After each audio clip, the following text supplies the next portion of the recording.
बिस्मिल्लाहिर्रहमानिर्रहीम। कल हमने आयनिक सॉलिड्स के बारे में पढ़ा था कि आयनिक सॉलिड्स की क्या खसूसियात हैं और उनमें हमने पढ़ा था कि आयनिक सॉलिड्स में लेटेस पॉइंट्स पे पॉजिटिव और नेगेटिव आयंस होते हैं। नंबर 2, उन आयंस के दरमियान इलेक्ट्रोस्टैटिक फोर्सेस ऑफ अट्रैक्शन होती हैं जिसे हम आयनिक बॉन्ड कहते हैं। नंबर 3, वो मोस्टली पोलर सॉल्वेंट्स में हल होते हैं, सॉलिड स्टेट में कंडक्टर नहीं होते लेकिन सॉल्यूशन या मोल्टन स्टेट में कंडक्टर होते हैं, high melting point boiling point रखते हैं और ब्रिटल होते हैं, स्ट्रेस अप्लाई किया जाए तो टूट जाते हैं। इसी तरह ये जो आयनिक सॉलिड्स हैं उनकी हमने पढ़ा था कि नॉन डायरेक्शनल नेचर होती है, किसी खास एंगल पे बॉन्ड नहीं बनता, एक क्लोजली पैक्ड क्रिस्टल लैटिस होती है, कोई ओपन स्पेसेस नहीं होती। इसके अलावा इनका कोई इंडिपेंडेंट मॉलिक्यूल नहीं होता। इनका फार्मूला यूनिट लिखते हैं रेशो, क्रिस्टल के अंदर आयंस की रेशो क्या है, इनका फार्मूला मैस लिखा जाता है। हर आयनिक सॉलिड की एक डेफिनेट रेडियस रेशो होती है, शेप रेडियस रेशो पे डिपेंड करती है। अगर रेडियस रेशो एक जैसी हो तो शेप भी एक जैसी हो। और उसकी मिसाल हमने ली थी कि जी सोडियम क्लोराइड एक आयनिक क्रिस्टल है,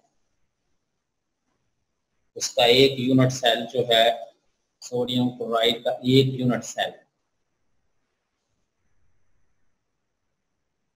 4 सोडियम क्लोराइड आयंस से मिलकर बना हुआ होता है और उनका दो एक जैसे आयंस का दरमियानी फासला 5.63 और दो डिफरेंट आयंस का फासला तकरीबन 2.815 पिकोमीटर होता है, वगैरह वगैरह। कल हमने उसकी प्रॉपर्टीज पढ़ी। आज हम देखेंगे कोवलेंट सॉलिड, उनकी प्रॉपर्टीज और साथ हम स्ट्रक्चर ऑफ डायमंड जो कि पेपर में अक्सर आ जाता है वो स्टडी करेंगे। कोवलेंट सॉलिड्स जैसा कि नाम से जाहिर हो रहा है, ये ऐसे सॉलिड हैं जिसमें एटम्स के दरमियान कोवलेंट बॉन्ड होता है। जैसे आयनिक सॉलिड्स में आपने पढ़ा था कि आयनिक सॉलिड्स में आयनिक बॉन्ड होता है पॉजिटिव और नेगेटिव आयंस के दरमियान, इसमें एटम्स के दरमियान कोवलेंट बॉन्ड होगा।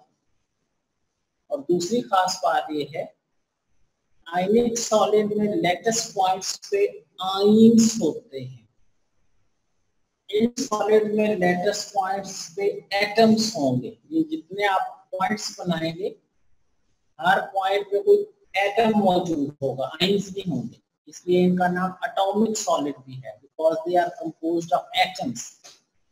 लेटेस्ट पॉइंट्स पे एटम्स मौजूद हैं, इसमें जितने डॉट आप लगाएंगे वो सारे डॉट किसी ना किसी एटम की निशानदेही करेंगे, इसमें आयंस या मॉलिक्यूल्स नहीं होंगे। तो इनके दो नाम है, कोवलेंट सॉलिड क्योंकि कोवलेंट बॉन्ड है, या इनका नाम है atomic solids because atoms are present at lattice points। Covalent bond है या lattice points पे एटम्स मौजूद हैं, इसलिए ये दोनों नाम इसके लिखे जाते हैं। बड़ी दिलचस्प बात कि ये जो कोवलेंट सॉलिड्स हैं ये दो किस्म के हो सकते हैं। कुछ ऐसे कोवलेंट सॉलिड होता है जिसमें जाइंट मॉलिक्यूल बनता है, बहुत सारे एटम्स मिलके एक जाइंट स्ट्रक्चर, बहुत बड़ी देवहैकल, बहुत बड़ी स्ट्रक्चर बनाते हैं, जैसा कि डायमंड है या एल्यूमिनियम नाइट्राइड वगैरह। इसमें large number of atoms will join together to form a huge molecule। बहुत बड़ा एक मॉलिक्यूल बना रहे हैं जिसमें इनफाइनाइट नंबर ऑफ एटम्स बहुत ज्यादा, उन्हें कहते हैं जायंट कोवलेंट सॉलिड, जैसा कि डायमंड है या एल्यूमिनियम नाइट्राइड है। कुछ कोवलेंट सॉलिड ऐसे होते हैं जिनकी लेयर लैटिस स्ट्रक्चर होती है, यानी एटम्स विल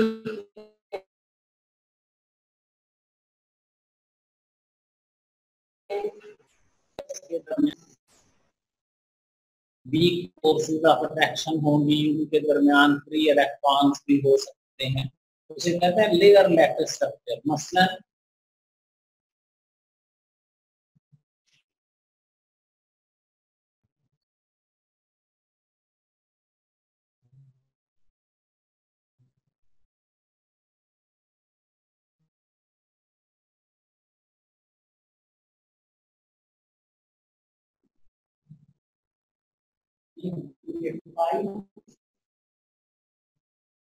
एटम्स मिलके एक लेयर बनाते हैं, दूसरी लेयर बनाते हैं, और इन लेयर्स के दरमियान फ्री अट्रैक्शन होती है, वहां पे इनके दरमियान फ्री इलेक्ट्रॉन्स भी होते हैं। इस तरह का सॉलिड जिसमें एटम्स के दरमियान तो कोवलेंट बॉन्ड है इनके दरमियान, लेकिन ये एटम्स मिलकर एक लेयर बना रहे हैं, दूसरी लेयर बना रहे हैं, और लेयर्स के दरमियान वीक फोर्स अट्रैक्शन होती है। इस तरह के सॉलिड्स को हम कहते हैं कि ये लेयर लैटिस स्ट्रक्चर रखने वाले सॉलिड्स। ये भी कोवलेंट है, ये भी कोवलेंट है, लेकिन दोनों की दूरियों में प्रॉपर्टीज में फर्क हो। तो दो किस्म के हो गए, जायंट कोवलेंट सॉलिड जिसमें एटम्स कोवलेंट की बॉन्डिंग होगी एक लार्ज मॉलिक्यूल का, और लेयर लैटिस स्ट्रक्चर जिसमें कुछ एटम्स मिलकर एक लेयर बनाते हैं, दूसरी लेयर बनाते हैं, तीसरी लेयर, और लेयर्स आपस में वीक फोर्सेस ऑफ अट्रैक्शन के जरिए हेल्प होती है, जैसा कि ग्रेफाइट है या कैडमियम आयोडाइड है या बोरान नाइट्राइड। ये एमसीक्यू में मिसालें भी पूछी जा सकती हैं। मसलन इस पर बोर्ड पे 5 नाम लिखे हुए, मसलन आपसे कहें boron nitride, cadmium iodide, graphite, aluminium nitride, और कहें which one of the following has giant covalent structure, aluminium nitride की giant covalent structure है, बाकी लेयर है, या 3 कोवलेंट सॉलिड की giant covalent सॉलिड की ले लें और एक बीच में लेयर है।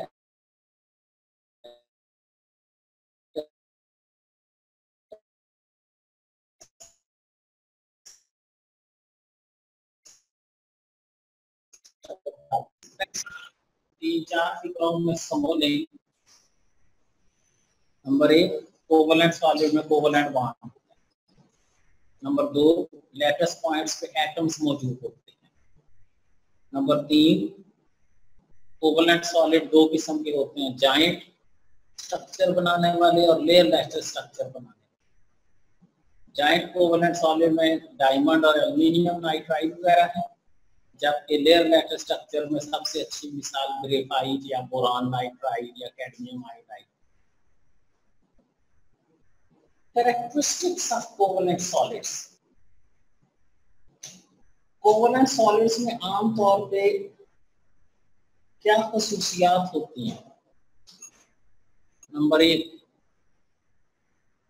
क्योंकि कोवलेंट बॉन्ड हमेशा एक खास एंगल पे बनता है, ओवरलैपिंग ऑफ एटॉमिक ऑर्बिटल्स, और ऑर्बिटल्स हमेशा एक खास एंगल पे एक दूसरे से होते हैं, इसलिए इनकी ओपन स्ट्रक्चर होती है, बीच में काफी सारे गैप्स होते हैं। आयनिक सॉलिड अगर आपको याद हो, तो आयनिक सॉलिड हमने कहा था क्लोजली पैक्ड स्ट्रक्चर होती है, तो बीच में खाली जगह नहीं होती, हर पॉजिटिव के हर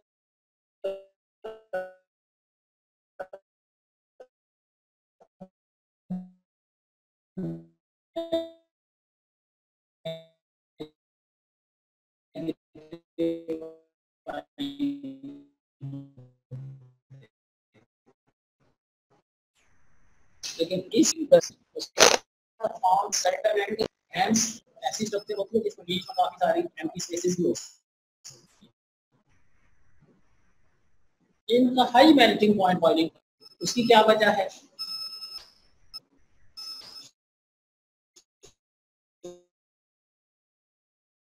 उसकी वजह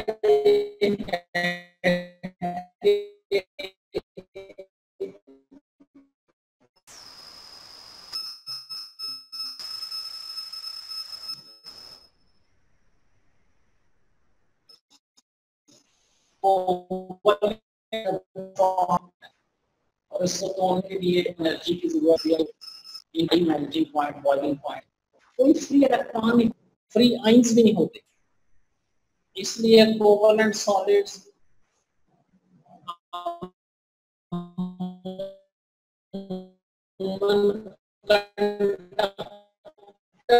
नहीं गुजरता। Diamond is perfectly non conductor. Carbon के आखिरी शेल में 4 इलेक्ट्रॉन है, चारों इलेक्ट्रॉन बॉन्ड बनाने में इस्तेमाल हो जाते हैं, इसलिए इनमें कोई फ्री इलेक्ट्रॉन नहीं होते।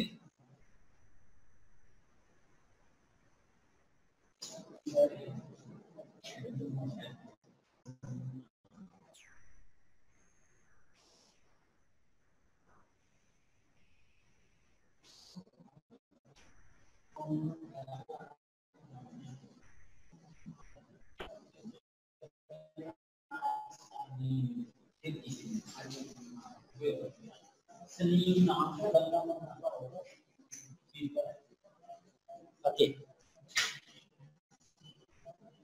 तो डायमंड जो है, कार्बन के आखिरी शेल में 4 इलेक्ट्रॉन होते हैं, चारों वो बॉन्ड बनाने में यूज कर लेता है, इसलिए उसमें कोई फ्री इलेक्ट्रॉन नहीं होते, इसलिए डायमंड नॉन कंडक्टर है।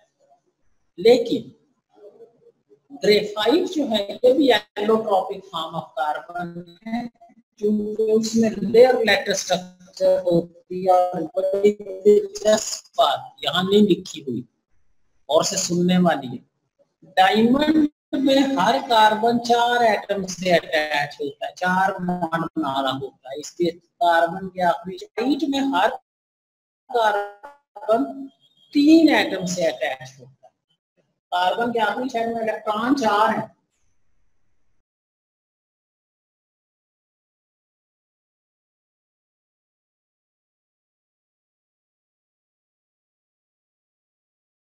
इन लेयर्स के दरमियान हर कार्बन का एक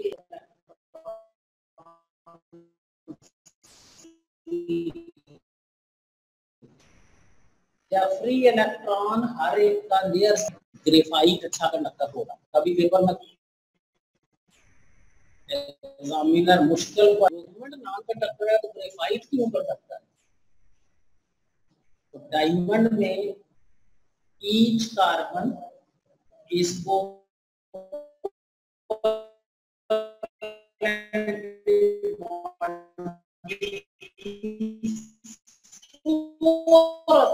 all 4 electrons to one position. However, in graphite, each carbon is bonded to 3 other atoms. One electron of each carbon is present between layers of graphite.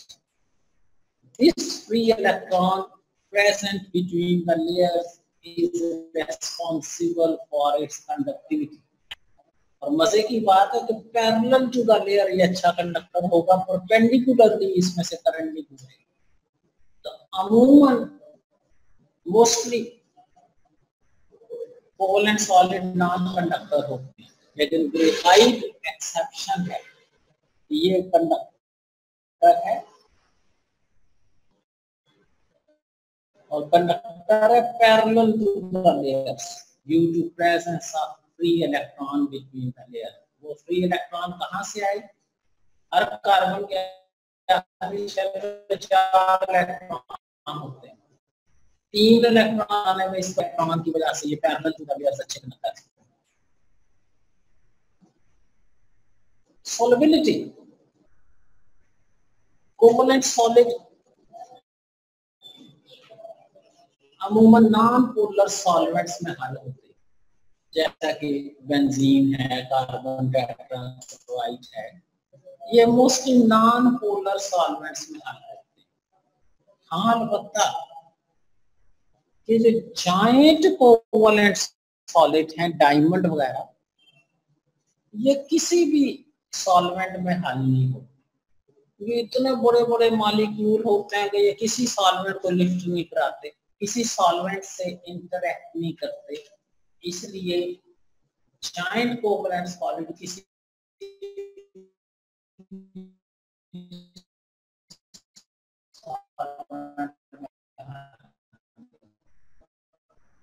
वैसे हल, they do not interact with the solvent. Divert वगैरह किसी भी solvent में हल नहीं होगा, लेकिन बाकी covalent solid non polar solvent में, बेंजीन में, ईथर में, कार्बन टेट्राक्लोराइड में, साइक्लोहेक्सेन में हल हो सकते हैं। ज्यादा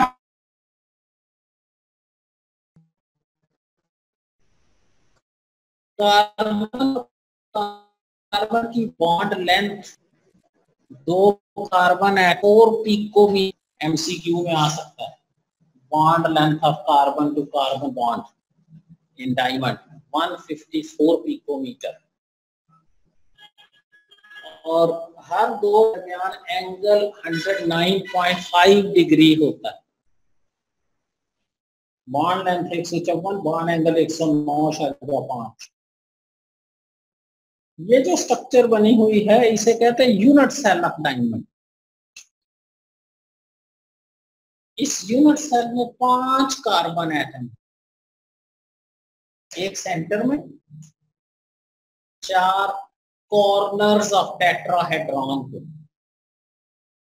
Each unit cell of diamond consists of 5 carbon atoms. 1 carbon is present in the center and 4 carbons are present at the corners of regular tetrahedron. ये यूं करके इसकी स्ट्रक्चर बनी। एक बड़ी अहम बात जो आपके लिए नई है, लेकिन इसकी तफसील छठे चैप्टर में आएगी, फिलहाल सिर्फ इसको ऐसे ही याद रखें कि each carbon to carbon bond, these bonds are formed by sp3 overlap. हर बॉन्ड sp3 और sp3 ऑर्बिटल्स के ओवरलैप करने से बनता है ये वाला sp3 sp3। जैसे आपने सुना होगा 9th 10th में, कुछ होते हैं s ऑर्बिटल्स, कुछ होते हैं p ऑर्बिटल, d ऑर्बिटल, कुछ होते हैं हाइब्रिड ऑर्बिटल्स। ये हाइब्रिड ऑर्बिटल है sp3 और sp। हाइब्रिडाइजेशन छठे चैप्टर में पढ़ेंगे। फिलहाल सिर्फ याद रखें हर बॉन्ड sp3 एक कार्बन का sp3 ऑर्बिटल दूसरे कार्बन के sp3 ऑर्बिटल से ओवरलैप करता है, कंबाइन करता है, बॉन्ड बनाता है, इसलिए 2 दफा लिखा है। एक कार्बन का sp3 दूसरे कार्बन के sp3 से ओवरलैप करके बॉन्ड बनाता है। ये सारे बॉन्ड एमसीक्यू में आ सकता है। Carbon carbon single bond between 2 carbon atoms is formed by orbital overlap of which orbitals? Carbon to carbon sigma bond is formed by overlap of which type of orbital?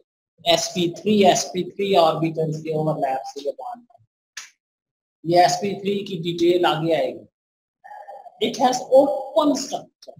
Open structure का मतलब है बीच में बहुत सारी खाली जगह आएगी, क्योंकि ऑर्बिटल्स हमेशा एक खास एंगल पे होते हैं 109.5 पे, तो ये हमेशा एक डेफिनेट डायरेक्शन में बॉन्ड बनाएंगे और इनके दरमियान बहुत सारी खाली जगह बच जाएगी। इस किस्म के स्ट्रक्चर को कहते हैं open network like structure. Carbon के आखिरी शेल में थे 4 इलेक्ट्रॉन, चारों इलेक्ट्रॉन उसमें बॉन्ड बनाने में खर्च करते हैं, कोई फ्री इलेक्ट्रॉन नहीं बचता, इसलिए ये कंडक्टर नहीं है।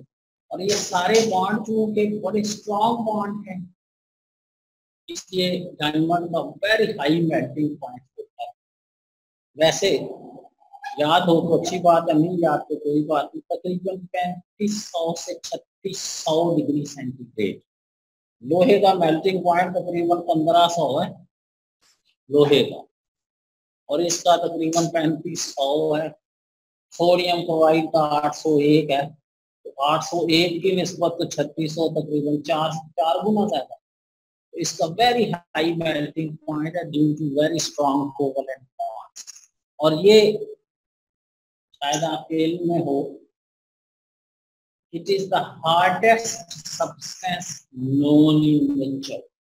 कायनात में सख्त तरीन जो चीज पाई जाती है वो डायमंड, हार्डेस्ट, बेंड नहीं करता, मोल्ड नहीं होता, हार्डेस्ट सब्सटेंस है due to very strong covalent bond and giant covalent. ये जो फिगर बनाई हुई है सामने, ये मैं बनाऊंगा तो हलवा है, 30 सेकेंड लगते हैं इसको बनाने में, आप बनाएंगे तो जलवा है। आपसे ये इतनी आसानी से नहीं बनेगी, इसलिए इसकी खूब प्रैक्टिस करनी है कि ये स्ट्रक्चर डायमंड की कैसे फॉर्म। ये थे कोवलेंट सॉलिड्स, इसमें सबसे अहम स्ट्रक्चर है डायमंड। दूसरे नंबर पे अक्सर रीजनिंग क्वेश्चन आता है, एक्सरसाइज में दिया हुआ, why diamond is non conductor. जवाब के आखिरी शब्द में कार्बन के 4 इलेक्ट्रॉन है, चारों बॉन्ड बनाने में यूज हो जाते हैं, इसलिए कोई फ्री इलेक्ट्रॉन नहीं, और ये आयंस में भी चेंज नहीं हो सकता, इसलिए ये हर सूरत में नॉन कंडक्टर है। और एक्सटेंसिव क्वेश्चन 4 नंबर का आ सकता है। 4 नंबर में क्वेश्चन में कम से कम 1 नंबर होगा ये यूनिट सेल डायमंड का बनाने का, 1 नंबर हो सकता है ये डायमंड की स्ट्रक्चर बनाने का ये, और बाकी सारी डिस्क्रिप्शन के 2 नंबर है। इसलिए फिगर्स उसी तवज्जो दें, बॉन्ड लेंथ, बॉन्ड एंगल्स बिल्कुल ठीक याद है, और sp3 ऑर्बिटल्स के ओवरलैप करने से सारे बॉन्ड बनते हैं, ये बता। तीसरी किस्म के सॉलिड हैं मोलिक्यूलर सॉलिड।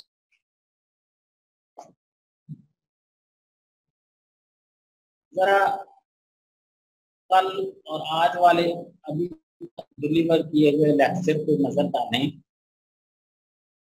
तो आयनिक सॉलिड्स में लेटेस्ट पॉइंट्स पे आयंस होते हैं, पॉजिटिव और नेगेटिव आयंस। कोवलेंट सॉलिड्स में लेटेस्ट पॉइंट्स पे एटम्स होते हैं, इसलिए उनका नाम एटॉमिक सॉलिड। तो मेरे बताए बगैर ही आप समझ जाएंगे कि मॉलिक्यूलर सॉलिड्स की लेटेस्ट पॉइंट्स पे मॉलिक्यूल्स हैं। नंबर 2, आयनिक सॉलिड्स में आयंस के दरमियान आयनिक बॉन्ड, इलेक्ट्रोस्टैटिक फोर्सेस। आयनिक सॉलिड में पॉजिटिव और नेगेटिव आयंस के दरमियान इलेक्ट्रोस्टैटिक फोर्सेस जिन्हें आयनिक बॉन्ड कहा जाता है। कोवलेंट सॉलिड्स में एटम्स के दरमियान कोवलेंट बॉन्ड। तो मॉलिक्यूलर सॉलिड्स में मॉलिक्यूल्स के दरमियान इंटरमॉलिक्यूलर फोर्सेस होंगी। इसमें आयनिक या कोवलेंट बॉन्ड नहीं है, इसमें इंटरमॉलिक्यूलर फोर्सेस है। इंटरमॉलिक्यूलर फोर्सेस जैसा कि चैप्टर के शुरू में पढ़ा था आपने, dipole forces, hydrogen bonding, London dispersion forces, ये सारी इंटरमॉलिक्यूलर फोर्सेस। तो इसमें मॉलिक्यूल्स के दरमियान इंटरमॉलिक्यूलर फोर्सेस और लेटेस्ट पॉइंट्स पे मॉलिक्यूल्स मौजूद है। ये जो मॉलिक्यूलर सॉलिड्स हैं जो मॉलिक्यूल्स के बने होते हैं वो भी 2 किस्म के होते हैं। कुछ मॉलिक्यूलर सॉलिड ऐसे होते हैं जिसमें पोलर मॉलिक्यूल्स होते हैं, जैसे कि आइस है, पोलर मॉलिक्यूल्स पर मुश्तमिल। कुछ नॉन पोलर मॉलिक्यूल्स पर मुश्तमिल होते हैं, जैसे ड्राई आइस है, solid carbon dioxide, iodine, solid iodine. तो molecular crystals may have polar molecules or they may have non-polar molecules. एक बड़ी दिलचस्प बात और से सुनने वाली, वैसे सारे molecular crystals, सारे molecular crystals के melting point, boiling point covalent या आयनिक क्रिस्टल से कम होते हैं। Molecular crystals have low melting point, boiling point. They are soft. They are non-conductor or poor conductor of electrons. Low melting point, boiling point. लेकिन बहुत से सुनने वाली बात, अगर आपने बेतबद्दी से सुनी ना तो पढ़ते हुए परेशान होंगे। Molecular crystals which are composed of polar molecules have higher melting point, boiling point than those composed of non-polar molecules. जरा तवज्जो की जरूरत है। अगर इनका मुकाबला किया जाए आयनिक या कोवलेंट क्रिस्टल से, तो इनके मेल्टिंग पॉइंट, बॉइलिंग पॉइंट कम है। लेकिन अगर इनके आपस में मुकाबले करवाए जाए, पोलर मॉलिक्यूल्स के मॉलिक्यूलर क्रिस्टल और नॉन पोलर मॉलिक्यूल्स के मॉलिक्यूलर क्रिस्टल, तो पोलर वालों के melting point, boiling point non polar वालों से ज्यादा, आयनिक या कोवलेंट से ज्यादा नहीं। पोलर मॉलिक्यूलर क्रिस्टल्स के melting point, boiling point non polar molecular crystal से ज्यादा है। ये नहीं समझना कि आयनिक या कोवलेंट से ज्यादा। तो इन जनरल इनके low melting point, boiling point, लेकिन पोलर वालों के नॉन पोलर वालों से थोड़ी सी ज्यादा। ये अमूमन अगर पोलर मॉलिक्यूल्स पर मुश्किल है तो पोलर सॉल्वेंट में हल होंगे, और नॉन पोलर मॉलिक्यूल्स पर मुश्किल है तो नॉन पोलर सॉल्वेंट्स में हल होंगे। तो दे में भी सॉल्युबल इन पोलर और नॉन पोलर सॉल्वेंट, डिपेंड करेगा ये है किस। परसों इसको मॉलिक्यूलर रखेंगे। आज का लेक्चर चंद अल्फाज में समो लेते हैं, एक घड़ी में पिरो लेते हैं, दरिया को कूजे में डबो लेते हैं। कोवलेंट सॉल्वेंट में कोवलेंट बॉन्ड